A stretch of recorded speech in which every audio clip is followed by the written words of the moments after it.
3절까지 말씀을 보도록 하겠습니다. 베드로전서 1장 3절부터 7절까지 말씀, 제가 가진 성경으로는 신약성경 438쪽에 나와 있습니다. 우리 다 찾았으면 하나님이 주신 귀하고 복된 말씀을 우리 다 같이 한 목소리로 읽도록 하겠습니다. 읽습니다. 우리 주 예수 그리스도의 하나님 아버지께 찬양을 드립시다. 하나님께서는 그 크신 자비로 우리를 새로 태어나게 하셨습니다. 그리하여 그는 죽은 사람들 가운데서 예수 그리스도가 부활하심으로 말미암아 우리로 하여금 산 소망을 갖게 해 주셨으며, 썩지 않고 더러워지지 않고 낡아 없어지지 않는 유산을 물려받게 하셨습니다. 이 유산은 여러분을 위하여 하늘에 간직되어 있습니다. 하나님께서는 여러분의 믿음을 보시고 그의 능력으로 여러분을 보호해 주시며 마지막 때에 나타나기로 되어 있는 구원을 얻게 해 주십니다. 그러므로 여러분이 지금 잠시 동안 여러 가지 시련 속에 어쩔 수 없이 슬픔을 당하게 되었다 하더라도 기뻐하십시오. 하나님께서는 여러분의 믿음을 단련하셔서 불로 단련하지만 결국 없어지고 마는 금보다 더 귀한 것이 되게 하시며, 예수 그리스도께서 나타나실 때 여러분에게 칭찬과 영광과 존귀를 얻게 해 주십니다. 아멘, 아멘. 여러분, 오늘 이 말씀 읽으시면서 어떻습니까? 막 이 말씀이 가슴이 설레지 않습니까? 막 영광과 존귀와 그 모든 축복을 주신대요. 이것만으로도 오늘 설교는 끝날 것 같습니다, 여러분.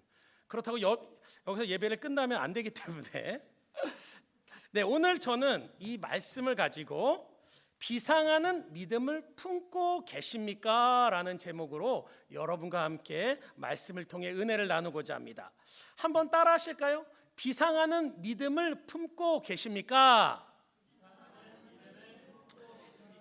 우리 옆에 있는 분에게 한번 물어보세요. 당신은 비상하는 믿음을 품고 계십니까? 라고 한번 물어봐 주세요.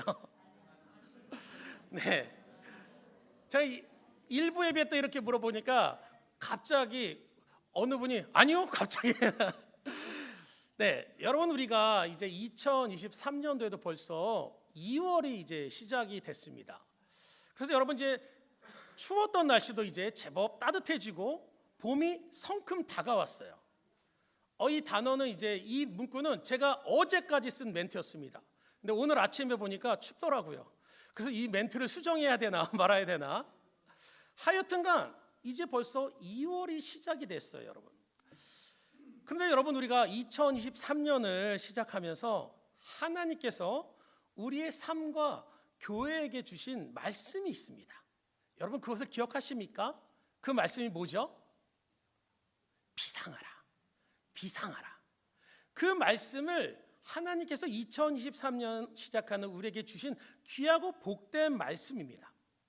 그런데 여러분, 우리가 2024년 비상하라는 귀하고 복된 말씀을 받았는데, 과연 우리는 이제 1월이 지나고 2월이 지나면서 얼마나 그 비상하기 위해서 우리의 삶을 살고 계시는지 묻고 싶습니다. 예전에 제가 한 큰 기업의 임원으로 계시는 한 집사님과 함께 식사의 교제를 나누면서 대화를 나눈 적이 있어요. 근데 그분이 이런 말씀을 하시더라고요. 그 회사는요, 연초가 되면 전 직원이 설악산에 간대요. 한국의 설악산에 가가지고 등산을 한다고 합니다.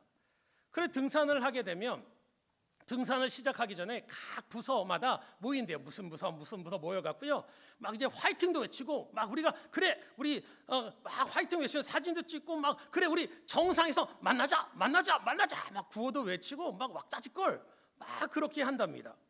의욕이 넘치게 이제 등산을 갑니다. 근데 여러분, 한국의 유명한 산을 가면 놀라운 것을 우리는 발견합니다. 놀라운 건 뭐냐면, 우리가 등산을 시작하고 1시간, 1시간 반, 2시간 꼭 우리의 체력이 지칠 때가 될 쯤 하면 나타나는 놀라운 것이 있습니다. 뭔지 아십니까, 여러분? 뭘까요? 휴게소입니다. 꼭 등산을 하다 보면 내가 좀 지치다 힘들다 싶으면 꼭 휴게소가 있어요. 그러니까 그 휴게소를 가면요, 여러분, 막 향기로운 막 맛있는 커피도 팔고, 그리고 설악산에서 직접 딴 도토리로 만든 묵도 팝니다. 그리고 어떤 분은 파전을 판다고. 그리고 더 중요한 게 있대요. 어떤 분은 뭘까요, 여러분? 몸에 좋은 막걸리가 판답니다. 막걸리, 뭐 더덕주, 몸에 좋은 그런 것들이 막 있어요. 그래서 이제 등산을 하다가 지치면 그곳에 들어가서 이제 직원들이 향기로운 커피를 마시면서 풍경을 감상하기도 하고, 또 어떤 직원들은 도토리 묵에다가 몸에 좋다는 더덕주를 마셔가면서, 야, 이것도 이렇게 경치가 좋은데 굳이 힘들게 정상까지 갈 필요 있냐? 여기가 좋사오니 우리 다른 사람들이 갔다 내려올 때까지 여기 있자. 그러면서 중도에 포기하는 사람들이 굉장히 많다라는 것입니다. 그래서 결국에 산의 정상까지 올라가는 사람은요, 그 회사의 직원의 채 10%가 되지 않는다는 거예요. 그 집사님의 말을 들으면서 이런 생각을 했습니다. 우리 믿음도 이와 같지 않을까? 우리가 새해에는 하나님의 비전을 붙들고 달려가는데, 새해가 시작되면 모든 성도들이 의욕을 가지고 정말 힘차게 믿음을 선포하며 달려가는데, 한 달이 지나고 두 달이 이제 지나가면 어떤 분들은 여전히 그 비전을 붙들고 달려가는 분이 있는가 하면, 믿음의 산을 향하여 달려 올라가는 분이 있는가 하면, 어떤 분은 여기가 좋사오니, 그냥 과거가 좋사오니, 작년이 좋사오니 거기에 머물러 사는 분들도 역시 많다라는 것입니다. 그런데 여러분, 오늘 본문의 성경의 말씀을 보면요, 그 이유가 뭐냐? 그 이유는 바로 믿음의 문제 때문이라고 말씀하고 있어요. 믿음의 문제 때문이라. 여러분, 혹시 학습된 무기력이라는 단어를 아십니까? 학습된 무기력. 이 단어는 심리학에서 사용되는 단어인데요, 그 뜻은 뭐냐면, 사람들이 극복할 수 없는 부정적이나 어려움을 계속 그 상황을 겪게 되면 어느 순간부터 이제는 나의 힘으로는 안 된다, 나의 능력으로는 안 된다, 바꿀 수 없다, 극복할 수 없다라는 판단을 해가지고 나중에는 시도조차도, 도전조차도 하지 않는 것을, 무기력한 상태에 빠지는 것을 학습된 무기력이라고 한대요. 예전에 저한테도 이런 경험이 있습니다. 어느 날 교회 주일날 그 식사를 하는데, 교회 식당에 가서 점심을 먹는데 제 앞에 신앙생활을 얼마 시작하지 않으신 새신자분이 앞에 앉으신 거예요. 그래서 이제 그분하고 이제 대화를 이제 나누는데, 그분이 저에게 이렇게 말을 해요. 목사님, 지난 수요일 날 어느 목사님이 지난 수요일 날 설교를 하셨는데 그 목사님의 설교가 너무너무 좋아요. 그렇게 얘기를 하는 거예요. 그냥 좋아요가 아니라 너무너무 정말 진짜 좋아요. 그러는 거예요. 그 말을 들으니까 저도 좀 욕심이 많은 사람이라 보니까 저도 그 말씀을 듣고 은혜를 받고 싶은 거예요. 그래갖고 그 설교를 제가 그 수요일 날 다른 데 가 있어가지고 못 들어가지고 그 설교 내용을 이제 받아서 구해서 제가 그 설교를 듣는데요, 놀라운 역사가 일어납니다, 여러분. 무슨 놀라운 역사가 일어나냐면요, 그 말씀을 듣는데 들어도 끝까지 들어도 그 성도분이 어디에서 은혜를 받았는지 이해가 되지 않는 거예요. 이해가 되지 않아요. 아니, 정말 열심히 들었어요. 귀를 쫑긋 세고 어디지 하고 들었는데, 아니, 그분이 어디서 도대체 은혜를 받았다는 거야? 제 귀로 들으니까 그냥 평범한 설교인데, 아니, 어디서 은혜를 받으셨는지 도저히 이해가 되지 않는 겁니다. 그리고 그 시간이 지나고 하루를 마무리하면서 사무실에서 성경 말씀을 보는데 문득 이런 생각이 들었습니다. 과연 누가 잘못된 것일까? 평범한 말씀이라도 그 말씀을 듣고 은혜를 받은 그 새가족 성도가 이상한 걸까? 아니면 말씀을 듣고도 아무런 느낌이 없는 메말라버린 내가 잘못된 것일까? 그 생각을 하면서 저는 그냥 굳어버린 내 믿음, 그냥 무기력한 말씀에 무기력해지는 저의 신앙을 보면서 하나님 앞에 정말 회개했던 기억이 납니다. 혹시 여러분 중에는 이런 분은 안 계시겠죠? 혹시 신앙의 연륜이 오래되신 분들 중에 말씀을 통해서 은혜를 받는 옆에 있는 새 가족이 있다면 그분을 보면서 은혜를 받는 모습을 보면서 그래, 나도 그럴 때가 있었지. 그래, 그때가 좋을 때다. 1년만 지나봐라. 혹시 그런 경험은 없으십니까? 과거는 해봤는데 안 되더라. 비상하라고 외친다고 내 삶이 뭐가 바뀌겠냐? 안 되더라. 여러분, 이것이 바로 우리의 비상을 막고 있는 학습된 영적 무기력이라는 것입니다. 잠 못 드는 당신의 밤의 심리학이라는 책이 있어요. 그 책은 한국의 유명하신 심리학 교수님들이 공동으로 책을 쓰신 내용인데, 그 책에 보면 이런 내용이 있습니다. 사람의 몸을 구성하는 것이 70%가 물이라면 사람의 정신과 생각을 구성하는 70%는 불안과 부정이다. 바로 그런 과거에 안 된다는 경험과 슬픔과 아픔과 그런 실패와 한계가 우리를 비상하게 하지 못하는 요소라는 것입니다. 그래서 오늘 본문 3절에 보니까 이렇게 우리에게 말씀하고 있습니다. 죽은 사람들 가운데서 예수 그리스도가 부활하심으로 말미암아 우리로 하여금 무엇을 갖게 하셨다? 산 소망을 갖게 하셨다라고 얘기를 하고 있어요. 여기서 산 소망은 무엇이냐면, 이 살다라는 뜻을 보니까 이 단어는요, 살다, 살아있다라는 뜻도 있지만 또 다른 뜻이 무엇이냐면 회복하다라는 의미를 갖고 있다는 것입니다. 바로 우리를 회복하는 것이 무엇입니까? 내 능력이 아니라 바로 예수 그리스도의 은혜가, 능력이 우리와 함께 있을 때 우리의 죽었던 소망이 살아나고 우리의 죽었던 믿음이 살아난다는 것입니다. 아멘. 그러므로 여러분, 우리의 삶의 모습이 아니라 이 시간 오직 우리를 위해서 피 흘려 돌아가신 그 보혈의 은혜를 허락하신 예수 그리스도를 붙들고 살아가는 저와 여러분이 되기를 주님의 이름으로 간절히 부탁드립니다. 그러므로 믿음으로 비상하는 그 방법은 뭐냐면, 첫 번째로 믿음의 관점을 하나님의 관점으로 바꿔야 한다라고 성경은 말씀하고 있습니다.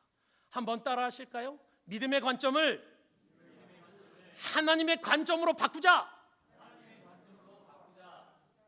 우리 옆에 있는 분에게 크게 해야 돼요, 여러분. 이거 중요해요. 크게 해야 됩니다.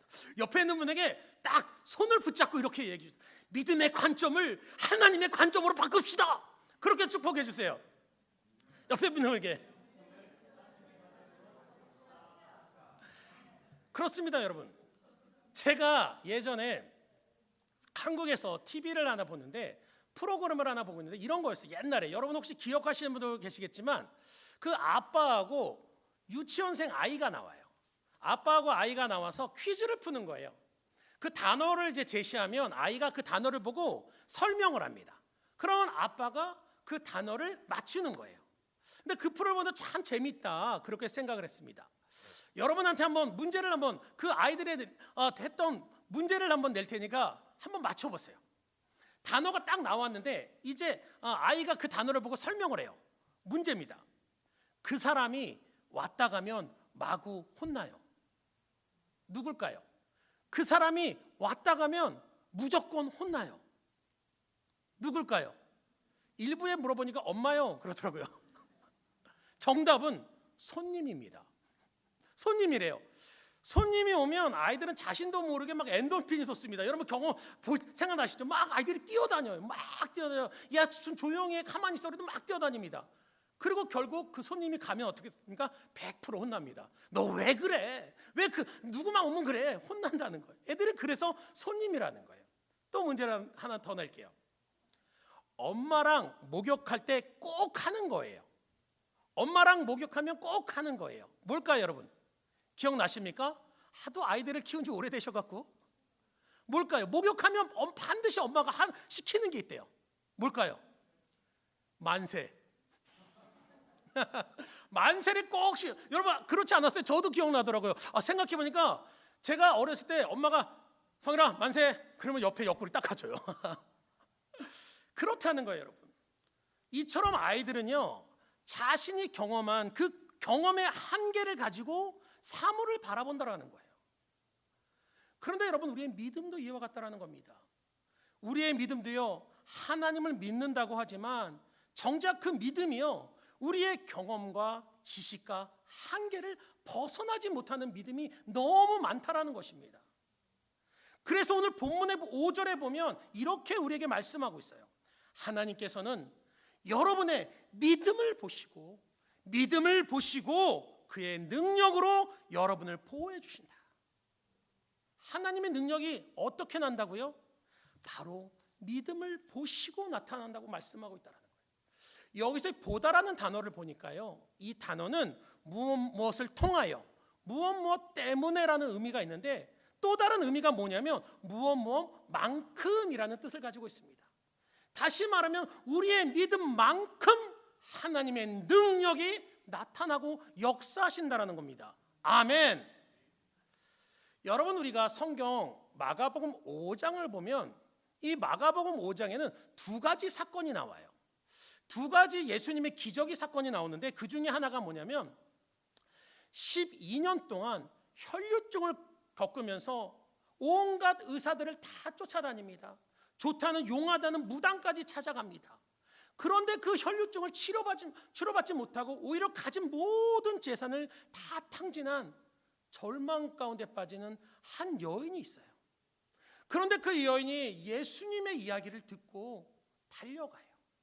그리고 몰래 그 예수님의 옷자락을 살짝 만지는 순간 그 여자의 몸에서 혈류증이 깨끗하게 치료받는 역사가 나타난 것이 마가복음 5장의 역사 내용입니다. 그런데 34절, 5장 34절을 보면 예수님께서 그 여인을 고치시고 이렇게 말씀하세요. 그러자 예수께서 그 여자에게 말씀하셨다. 딸아, 무엇이? 믿음이 너를 구원하였다. 내 믿음이 너를 구원하였다. 여러분, 이 말씀을 들으면서 좀 이상함을 느끼지 못했습니까? 저는 이 말씀을 읽다가 여기서 딱 멈춰버렸어요. 이해가 되지 않아갖고. 무엇이 이해되지 않느냐면, 여러분, 그 여인의 혈류증을 치료한 게 그 여자의 믿음이었을까요? 저와 여러분보다 예수님에 대해서 더 훨씬 몰랐던 그 여자, 어설픈 믿음을 갖고 있던 그 여자의 믿음이 어떻게 그 세상에 누구도 고치지 못한 그 병을 고쳤겠습니다. 아니에요. 그 병을 고친 것은 예수 그리스도의 능력입니다. 그런데 예수님은 여자요, 너의 믿음이 너를 구원했다라고 얘기를 하고 있어요. 이 말씀을 하신 이유가 무엇일까요? 바로 믿음이었다라는 거예요. 그 믿음이 하나님의 기적과 능력의 나타내는 시작이 되었다라는 것입니다. 그래서 히브리서 10장 38절을 보면 이렇게 얘기합니다. 나의 의인은 믿음으로 살 것이다. 나의 의인은 믿음으로 살 것이다. 그가 뒤로 물러서면 내 마음이 그를 기뻐하지 않는다. 하나님이 어떤 믿음을 기뻐하신다고 얘기하고 있습니까? 물러서지 않는 믿음을 기뻐하신대요. 나의 삶의 상황과 형편과 한계와 질병을 보면서 내 관점에서 나의 눈높이의 믿음으로 보는 것이 아니라, 그러면서 그 환경이 물러서는 것이 아니라 하나님의 관점으로, 하나님의 믿음으로 그 문제를 보며 담대히 나가시는 하나님의 백성을, 하나님은 그 사람을 기뻐하신다는 것입니다. 아멘. 그래서 오늘 본문 6절에 이렇게 말씀하세요. 그러므로 여러분이 지금 잠시 동안 여러 가지 시련 속에서 어쩔 수 없이 슬픔을 당한다 할지라도 뭐 하십시오? 기뻐하십시오. 지금 고난을 당한다 할지라도 기뻐하래요. 왜요? 7절에 이렇게 얘기하고 있습니다. 하나님께서는 여러분의 믿음을 단련하셔서 불로 단련하지만 결국 없어지고 마는 금보다 더 귀하게 만드신다는 것입니다. 바로 이것이 하나님의 관점의 믿음을 가진 성도의 모습이라는 겁니다. 인간의 관점의 믿음을 가진 사람은 시련이 닥치고 어려움이 닥치면 그 문제만을 내 한계를 가지고 내 지식과 경험을 가지고 바라보기 때문에 주저앉을 수밖에 없지만, 하나님의 믿음의 관점을 가진 성도는 그 문제에 대해 있을 금보다 더 귀하게 만드실 하나님의 은혜와 능력을 바라볼 수 있다는 것입니다. 그러므로 여러분, 믿음의 성도에게 축복의 비결, 성령의 능력의 비결은 바로 믿음의 관점을 하나님의 눈높이, 하나님께 맞추는 것에서 시작된다는 것입니다. 아멘. 여러분, 크게 해야 돼요. 아멘. 그렇습니다. 여러분, 여러분의 믿음의 눈높이를 나의 경험에 맞추지 말고 하나님께 맞춰보라는 겁니다. 여러분, 오늘 우리가 예화 드렸던 이 혈루병 앓은 여인, 이 마가복음 5장에는 두 가지 사건이 나온다고 말씀드렸는데, 이 여인의 사건은요, 사실은요 메인 사건이 아니에요. 이 전체적인 얘기는요, 그 야이로, 회당장 야이로의 딸이 있었는데, 그 딸이 죽게 되면서 예수님 그 딸을 고치시는, 우리가 너무나도 잘 알고 있는 달리다금 사건 아시죠? 그 사건이 일어나는 과정에 나타나는 에피소드에 불과해요. 그런데 이 회당장 야이로의 딸이 그 질병에 걸리게 돼가지고 이 야이로가 하나님께 달려와, 예수님께 달려와요. 예수님, 예수님, 제 딸이 죽게 됐습니다. 제발 제 딸 좀 살려주십시오. 매달리게 돼요. 그래서 예수님께서 그 해당장 야이로와 함께 그의 집에 가는 과정에 이 여인이 옷깃을 만진 사건이 일어나는 거예요. 그러면서 여러분, 이 과정에서 가장 애가 타는 사람은 누굴까요? 누굴 것 같아요? 그렇죠, 회당장 야이로예요. 지금 딸이 죽기 일보 직전인데, 예수님이 빨리 좀 같이 가주시면 좋겠는데, 그 긴박한 상황, 절실한 상황 가운데서도 예수님은요 오히려 느긋하게 천천히 걸어가고 계세요. 그러시면서 그 과정에 수많은 인파가 몰려있는 그 과정에서 어떤 사람이 누가 옷을 만든지 어떻게 알겠습니까? 수많은 사람이 몸이 부딪혔는데 그 중에서도 나의 옷을 만든 사람이 있다라고 말씀하시면서 그 사람을 서서 찾고 계세요. 그리고 그 여인을 만나서 대화를 나누는 거예요. 그런데 그 도중에 어떤 일이 벌어집니까? 그 회당장 집에서 종들이 달려와요. 급하게 달려와요. 그러면서 마가복음 5장 35절에 이렇게 얘기합니다. 아직 예수께서 말씀하실 때 그 여인하고 서서 계속 얘기를 하고 계시는 거예요. 가지 않고 멈춰 있는 거예요. 그때 회당장 집에서 사람들이 와서 회당장에게 이르되 당신의 딸이 죽었나이다. 죽었나이다. 모든 것이 끝났대요. 작은 희망조차도 없이 끝나버렸대요. 그런데 여러분, 그 절망 가운데, 끝나버린 절망 가운데 예수님이 그 말을 듣고 36절에 보니까 이렇게 말씀하세요. 저는요, 예수님이 왜 늦게 일부러 가셨을까? 그 이유가 바로 이 36절의 말씀을 하시려고 그런 게 아닐까라는 생각을 해봤습니다. 36절에 보니까 이렇게 얘기해요. 예수께서 그 하는 말을 곁에서 들으시고 회당장에게 이르시되 두려워하지 말고 믿기만 하라. 두려워하지 말고 믿기만 하라. 바로 이렇게 선포하고 계신다는 겁니다. 바로 믿음을 강조하고 있습니다. 바로 믿음으로 나갈 때 그 세상의 그 무엇도 할 수 없는 절망이 바꿔진다라는 거예요. 하나님의 역사가 나타난다는 것입니다. 그러니까 두려워하지 말고 믿기만 하고 전진해 나가라는 것입니다. 아멘. 그런데 여러분, 이 사건의 정말 중요한 사건은요, 이 뒤에 일어나요. 이제 예수님이 믿음을 선포하면서 이 야이로와 함께 그의 집에 갔잖아요. 그의 집에 갔더니 어떤 일이 벌어지고 있습니까? 수많은 사람들이 울고불고 떠들고 난리가 나고 통곡이 일어납니다.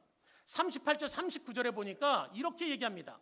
회당장 집에 함께 가사 떠드는 것과 사람들이 울며 심히 통곡함을 보시고 들어가서 그들에게 이르시되 너희가 어찌하여 떠들며 우느냐? 이 아이가 죽은 것이 아니라 뭐한다? 잔다. 성경 잘하시네요. 잔다라고 얘기해요. 그런데 여러분, 하이라이트는 그 다음이에요. 예수님이 잔다라고 선포하니까 그 말을 들었던 사람들의 반응이 어떻게 나오는지 아십니까? 40절에 그들이 비웃었더라.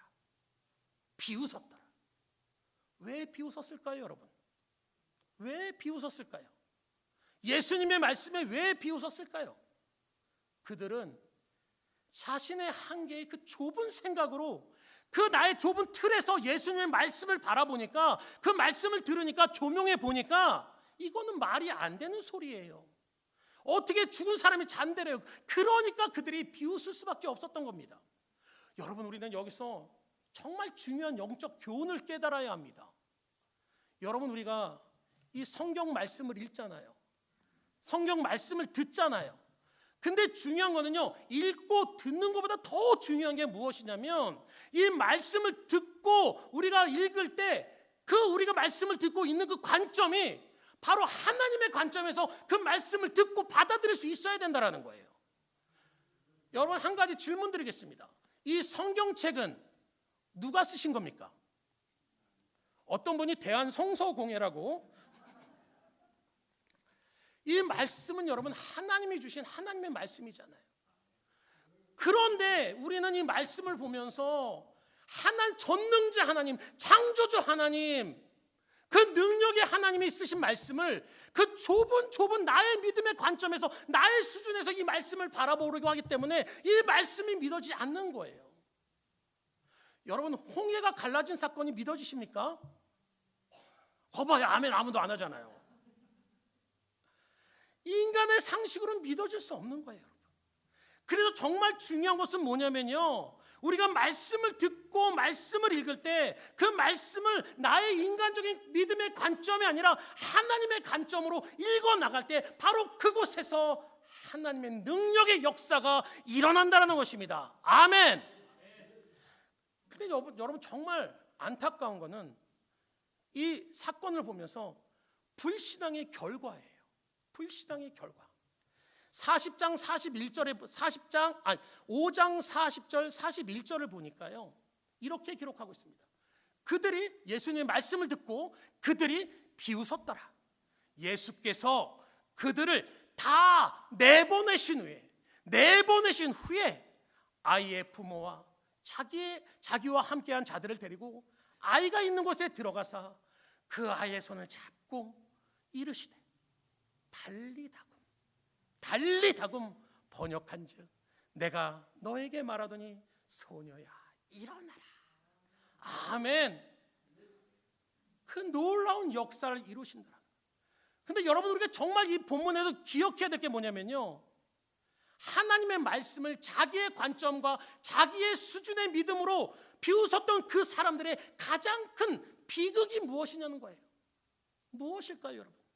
그것은 바로 지금도 우리가 읽기만 해도 그 가슴 벅찬 예수님의 달리다금의 기적. 그들은 그 현장에 들어가서 그것을 두 눈으로 바라보고 그 기적을 체험하고 그 현장에 함께할 수 있었던 기회를 놓쳐버린 거라는 거예요. 오히려 하나님의 능력, 기적의 순간에 그들은 철저하게 배제되어 버렸다는 것입니다. 이것이 불신앙의 결과라는 거예요, 여러분. 여러분, 기억하시기 바랍니다.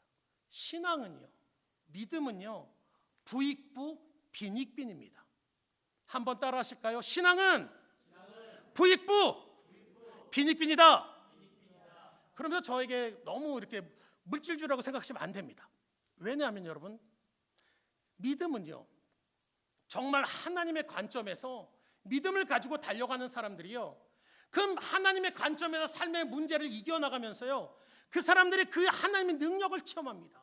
하나님의 은혜를 체험하여 성령 충만의 맛을 본다라는 거예요, 여러분. 여러분, 우리말에 고기도 맛본 사람이 안다라는 말이 있습니다. 그래서 저는 고기를 참 좋아합니다. 자꾸 입에 침이 가는. 근데 여러분, 성령 충만도 마찬가지예요. 성령 충만의 맛을 체험한 사람은요, 그 맛을 잊지 못하고 더욱더 하나님의 관점에서 문제를 바라봐요. 나에게 극복 못할 문제가 생기면요, 어려움이 닥치면요, 인간의 관점이 아니라 하나님의 관점으로 바라면서 그래 한번 해보자. 전능자 하나님이 나와 함께 하시는데 믿음으로 달려가면서 그 안에서 주시는 하나님의 능력과 은혜와 축복과 성령의 충만함을 체험한다는 것입니다. 그래서 그 믿음의 능력이 더 발전해 나가요. 성장해 나가요. 그런데 자신의 한계를 가지고 믿음 생활하는 사람들은 그 좁은 자신의 생각과 지식과 경험과 한계를 벗어나지 못해서 어려움이 닥치고 문제가 닥치고 환난이 닥치고 질병이 생기면 두려움에 떨 수밖에 없는 거예요. 걱정 근심에 쌓일 수밖에 없는 거예요. 그 문제가 나의 삶을 모두를 지배할 수밖에 없는 거라는 겁니다. 그러므로 여러분, 우리의 삶을 비상하게 하는 하나님의 능력은 믿음에서 시작합니다. 믿음에서 좌우된다는 것을 잊지 마시길 바랍니다. 그러므로 우리가 2023년도 우리가 비상하기 위해서는 그 무엇보다도 우리의 믿음이 비상해야 됩니다. 아멘. 우리 다시 한번 옆에 있는 분들에게 믿음이 비상합시다 라고 선포해 주시기 바랍니다. 그렇습니다, 여러분. 기독교 격언에 이런 말이 있어요. 무슨 말이냐면, 말씀대로 믿고 말씀대로 살면 말씀대로 된다. 아멘. 한번 따라 하실까요? 말씀대로 믿고 말씀대로 살면 말씀대로 된다. 그렇습니다. 이게 바로 하나님의 관점에서 믿음을 성장시키는 그 성도의 모습입니다. 그러므로 바라기는 여러분의 믿음이 인간, 나의 연약한 한계의 관점이 아니라 전능자, 창조자 하나님의 관점에 여러분의 믿음을 맞추는 저와 여러분이 되기를 주님의 이름으로 간절히 축원드립니다. 두 번째로, 비상하는 믿음은 예수님을 붙잡아야 한다고 말씀하고 있습니다.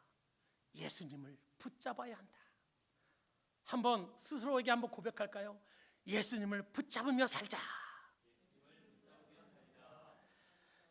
여러분, 오늘 본문 5절 말씀을 보니까 이렇게 우리에게 말씀합니다. 하나님께서는 여러분의 믿음을 보시고 그의 능력으로 여러분을 보호해 주시며 라고 얘기하고 있어요.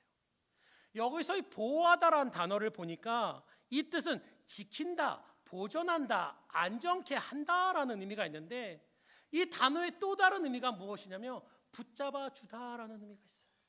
붙잡아 주다. 바로 하나님께서 우리를 붙잡아 주고 계실 때 우리의 삶이 안전하다라는 것입니다. 세상의 그 무엇이 아니라 하나님이 붙잡아 주실 때, 하나님이 나를 붙잡고 계실 때 그 삶이 안전하다는 것입니다. 아멘. 여러분, 우리가 다시 그 혈류병 여인의 사건을 보면요, 우리가 그 해당장 야이로 사건에서 유명한 단어가 뭐였죠? 달리다굼. 그렇죠? 이 달리다굼이라는 사건은요, 여러분, 우리 믿는 분뿐 아니라 믿지 않는 분들도 달리다굼은 다 뭔지 알아요, 대충. 근데 이 혈류병을 치유받은 여인 있잖아요, 거기에도요 놀라운 단어가 한 가지 숨겨져 있어요. 이 달리다굼과 못지않은 엄청난 축복의 단어가 하나 숨겨져 있는데, 그것이 뭐냐면요, 마가복음 5장 27절의 말씀에 나와 있습니다. 마가복음 5장 27절에 보니까 이렇게 얘기하고 있어요. 예수의 소문을 듣고, 그 여인이요, 예수의 소문을 듣고 무리 가운데 끼어서 뒤로 와서 그의 옷에 손을 대니라고 표현하고 있어요. 여기서 중요한 단어가 뭐냐면요, 손을 댔다라는 의미예요. 손을 댔다. 이 손을 댔다라는 단어를요, 헬라어로 하토마이라고 얘기합니다. 한번 따라 하실까요? 하토마이. 이 단어는요, 무엇이 닿았다, 무엇과 접촉했다, 그런 뜻인데, 이 단어가 나온 어원을 살펴보니까요, 이 어원은 무슨 의미냐면요, 여러분 혹시 부싯돌 아십니까? 성냥이 없을 때 막 부싯돌 막 돌 착착 치기잖아요. 이 부싯돌이 부딪혀서 불꽃이 일어날 때 그 장면을 보고 나온 단어가 하토마이라는 단어예요. 이 의미가 전달하는 것이 무엇일까요?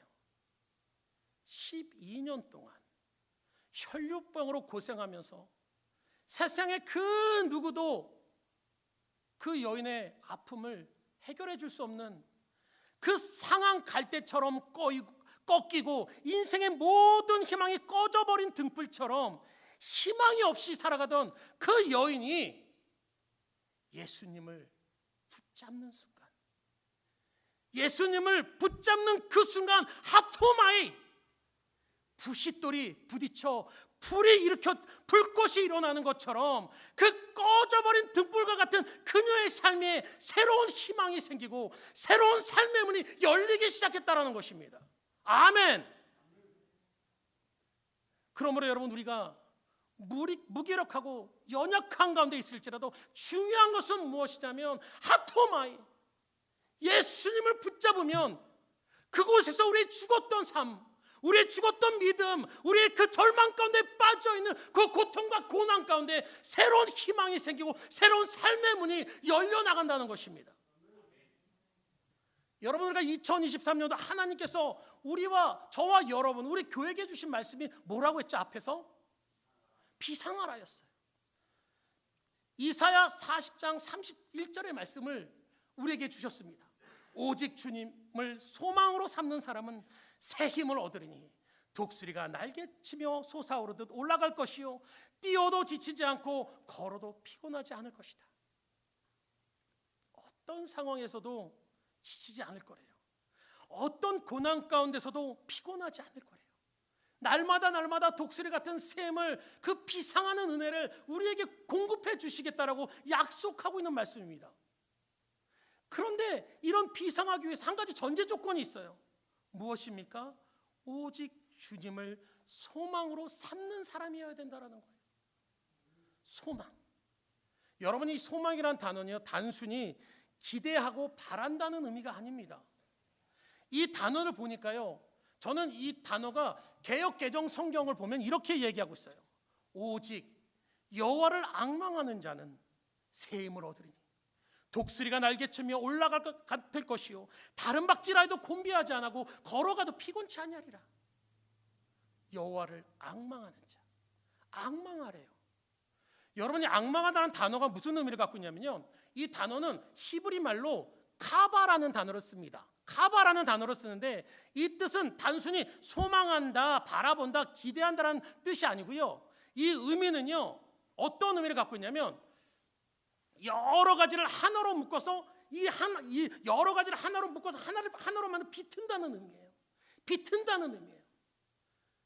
이 뜻은 뭐냐면 우리의 오직 하나님만을 바라보면서 나의 모든 것을 다 모아서 오직 하나님께 간절한 마음으로, 애를 타는 마음으로, 비트는 심정으로, 애타는 마음으로, 간절한 마음으로 하나님만을 바라보며 나간다는 게 앙망하다는 뜻이에요. 여러분, 빨래 해보셨습니까? 우리 남성분들 빨래 해보셨습니까? 빨래를 하면 여러분, 빨래를 다 하고 그 물기를 짤 때 어떻게 짭니까? 수건을. 우리 안장로님이 빨래 해보셨습니까? 그러니까 네, 해봤습니다. 일부 때 담대하게 외치시더라고요. 애척하십니다. 빨래를 할 때 이렇게 쫙 비틀잖아요. 그 비트는 마음이 카바라는 단어가 거기서 나왔어요. 내 모든 간절함이 하나님께 있대요. 어떤 상황과 절망과 문제의 현상 가운데서도 오직 하나님만 붙들고 하나님, 그게 앙망하다, 카바라는 것입니다. 여러분, 저는 성경에서 갈렙이라는 분을 너무나 좋아합니다. 제가 이 갈렙이라는 분을 좋아하는 이유는 여러분도 잘 아시겠지만 여호수아 14장을 보면요, 이스라엘 백성이 가나안 땅을 이제 다 점령을 해요. 근데 딱 한 군데 헤브론이라는 땅을 점령하지 못하고 다른 땅을 다 점령합니다. 그리고 나서 12지파가 한 자리에 모여서 이제 그 땅을 나누는 거예요. 차지한 땅들을, 가나안 땅을. 그런데 그 순간 갈렙이요, 그 자리에서 벌떡 일어나요. 벌떡 일어나면서 얘기를 합니다. 여러분, 저는 지금 우리가 차지한 이 땅 저는 안 갔습니다. 우리 지파는 이 땅 안 갔습니다. 여러분 다 나눠 가주세요. 저는 저 헤브론 땅을 갖겠습니다. 그러면서 외친 말이 우리가 너무나 잘 아는 말 있잖아요. 이 산지를 내게 주소서. 이 산지를 내게 주소서. 그렇게 외치는 단어가 거기서 나와요. 그런데 여러분, 이 헤브론 땅이요, 어떤 땅이냐면요, 성경에 보면 이 땅은 아낙 자손이 살던 곳이었어요. 아낙 자손은 어떤 민족이냐면, 여기서 이 후손 중에 누가 나오냐면 골리앗이 거기서 나와요. 등치가요 으리으리한 사람들이 사는 거예요. 여러분, 골리앗 한 명만으로도 이스라엘 백성이 발발발발 떨었는데 그 헤브론 땅에는 이 골리앗이요 수백 명, 수천 명이 살고 있어요. 이 땅은 도저히 엄두조차 낼 수 없는 두려움과 고통과 절망의 땅이었다라는 거예요. 그러니까 여호수아마저, 이스라엘의 대빵마저 이 땅을 감히 가자, 서둘러 가자, 차지하자 외치지 못하고 망설이고 있던 그때 80이 다 된 그 노구에 갈렙이 탁 치면서 일어나서, 아닙니다. 나는 저 땅을 내 것으로 하겠습니다. 저 산지를 내게 주소서. 그런데 정말 제가요, 이 본문에서 제 심장을 뛰게 했던 단어가 뭔지 아세요, 여러분? 그 다음에 나와요. 그 다음에 갈렙이 이렇게 고백합니다. 여호와께서 나와 함께 하시며, 여호와께서 나와 함께 하시며, 내가 여호와께서 말씀하신 대로 그 땅을 차지하겠노라.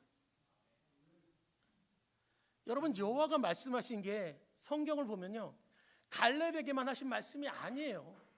이스라엘 백성 모두에게 선포해 주신 말씀이었습니다. 그런데 이스라엘 백성은요, 자신의 한계로 바라봐요. 자신의 처지를 바라보면서 자신의 믿음을 가지고 그 말씀을 바라보니까 믿겨지지 않고 그 자리에 주저앉아서 두려워하고 있을 때, 갈렙은 여러분, 인간의 믿음이 아니라 하나님의 관점으로 그것을 바라보면서 선포를 하는 거예요. 하나님이 나와 함께 하시며, 나와 함께 하시면 내가 하나님의 말씀대로 그 땅을 차지할 것이다. 그래서 여러분, 놀라운 축복이 어디서 나온지 아세요? 바로 14절에 나와요. 14절에 뭐라고 얘기하냐면요, 헤브론이 여분네 아들 갈렙의 기업이 되었다. 갈렙의 기업 하나님이 주셨대요, 갈렙에게. 더 놀라운 말씀 뭔지 아세요? 오늘까지 이르렀다. 그 땅이 오늘까지 이르렀대요. 갈렙이 하나님께 순종하고 나의 믿음의 관점을 하나님께 맞춰서 믿음으로 담대히 나가면서 하나님을 붙들며 나가니까, 하나님이 그 모든 이스라엘 백성이 절망 가운데 안 된다 했던 그 헤브론 땅을 갈렙에게 주시고, 그 갈렙에게 주신 것뿐만 아니라 그 자녀들에게, 그 후손들에게 축복으로 주셨다라는 것입니다. 아멘. 근데 여러분, 더 중요한 게 있어요. 뭔지 아시면 갈수록 중요하다고 말만 하죠. 중요한 게 있어요. 지금 저와 여러분이라는 거예요. 우리가 오늘 말씀을 듣고 이 말씀을 들으면서 좋다, 갈렙이 이렇게 훌륭한 사람이구나, 오늘 말씀 참 좋았다 라고 끝나면 여러분, 그것은 그냥 나의 한계에 머무르는 그 믿음에 불과하다라는 거예요. 하나님의 관점의 믿음을 가진 사람은 이 갈렙의 이야기를 들으면서 심장이 뛰어야 됩니다. 가슴이 뛰어야 돼요. 아멘. 하나님, 그 말씀이 제 말씀이군요. 그 말씀이 나를 비상케 하시게 해서 주시는 말씀이군요. 그 말씀을 하나님의 관점에서 바라보고 믿음으로 하나님을 붙들며 나갈 수 있을 때, 바로 그 가운데 하나님의 놀라운 역사가 시작됨을 여러분 반드시 기억하시기 바랍니다. 제가 목사로서 신앙생활을 하면서, 목회를 하면서 가장 절망적으로 느낄 때가 있습니다. 가끔가다 성도님들이 오셔서 저에게 상담을 요청해서 상담을 들어보면 그 삶의 문제와 무게가 너무나도 무겁고 힘들어서 도저히 어떤 말로도 위로조차 못할 때가 있어요. 그때마다 저는 저의 목사로서의 한계를 너무 많이 느낍니다. 얼마 전에도 어떤 성도께서 상담을 요청하는데 해줄 말이 없는 거예요. 그분은 무엇인가 말씀을 통해서 위로를 받고 싶어서 오신 것 같은데, 그 상황에 제가 어떤 말도 할 수가 없었을 때가 있습니다. 그런데 여러분, 오늘 하나님이 말씀하세요. 그 삶 가운데, 절망 가운데 있다면, 고통 가운데 있다면, 아픔 가운데 있다면, 그 문제를 너의 눈높이의 믿음이 아니라 하나님의 눈높이로 바라보라고. 그리고 하나님을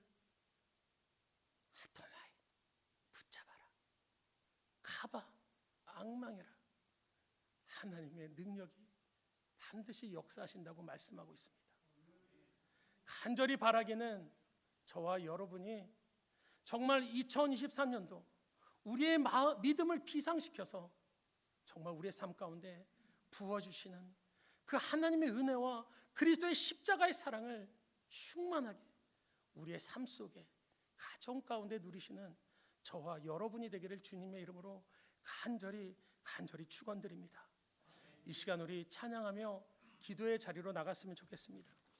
우리 다 같이 일어나셔서 이 시간 찬양을 하길 원합니다.